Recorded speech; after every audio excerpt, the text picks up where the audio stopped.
کنویں کی ملکیت حاصل کرنے کے علاوہ عبد المطلب کی زندگی کا دوسرا اہم واقعہ ابرہہ کا بیت اللہ پر حملہ ہے۔ تاریخ میں اس کو واقعہ فیل کے نام سے یاد کیا جاتا ہے۔ ابرہہ ایک عیسائی سردار تھا۔ شاہ حبشہ نجاشی کی طرف سے یمن کا حاکم تھا۔ اس نے دیکھا کہ اہل عرب حج کے لیے مکہ مکرمہ جاتے ہیں اور خانہ کعبہ کا طواف کرتے ہیں، تو اس نے عیسائی مذہب کے نام پر یمن کے شہر صنعاء میں ایک عالیشان گرجا بنوایا۔ عرب میں اس گرجا کی خبر مشہور ہو گئی۔ قبیلہ کنانہ کا ایک آدمی وہاں گیا اور گرجا میں گندگی پھیلا کر بھاگ آیا۔ ابرہہ نے غصے میں آ کر قسم کھائی کہ کعبے کو ڈھا کر دم لے گا۔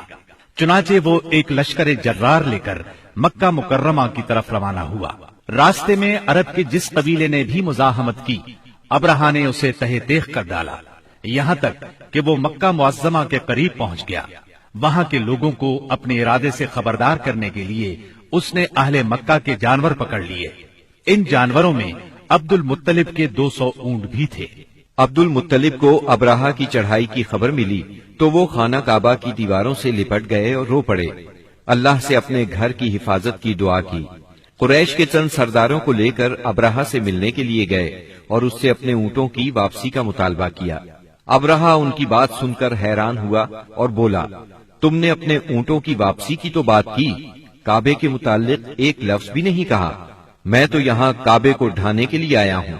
عبد المطلب نے جواب دیا، اونٹ میری ملکیت ہیں، اس لیے ان کی رہائی کے لیے چلا آیا۔ کعبے کا مالک اللہ ہے جو اپنے گھر کو بچانے کی پوری طاقت رکھتا ہے۔ ابرہہ نے ان اونٹوں کی واپسی کا حکم دے دیا۔ یہ اپنے اونٹ لے کر مکہ معظمہ واپس آ گئے۔ 60-70 ہزار کا لشکر تھا اور اس میں 9 یا 13 ہاتھی تھے۔ اس لشکر نے آخر مکے پر چڑھائی کی۔ لشکر مکے کے نزدیک پہنچا تو محمود نامی ہاتھی نے مکے میں داخل ہونے سے انکار کر دیا اور وہیں بیٹھ گیا۔ ایسے میں اچانک باہر کلزم کی طرف سے پرندوں کا ٹڈی دل نظر آیا۔ ان کے پنجوں اور چونچوں میں کنکریاں تھیں۔ جن سپاہیوں پر وہ کنکریاں پڑتی ان کے اعضاء کٹنا شروع ہو جاتے۔ ان کنکریوں کے گرنے سے ابرہہ کی فوج اور ہاتھیوں کا جو حشر ہوا وہ بلا شبہ تاریخ عالم کا ایک نہایت حیرت ناک باب ہے۔ خود ابرہہ مشکل سے گرتا پڑتا صنعاء تک پہنچا اور نہایت دردناک عذاب میں گرفتار ہو کر یمن میں مرا۔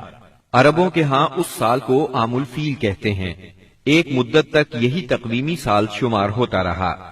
قرآن کریم میں یہ واقعہ سورہ فیل میں بیان ہوا۔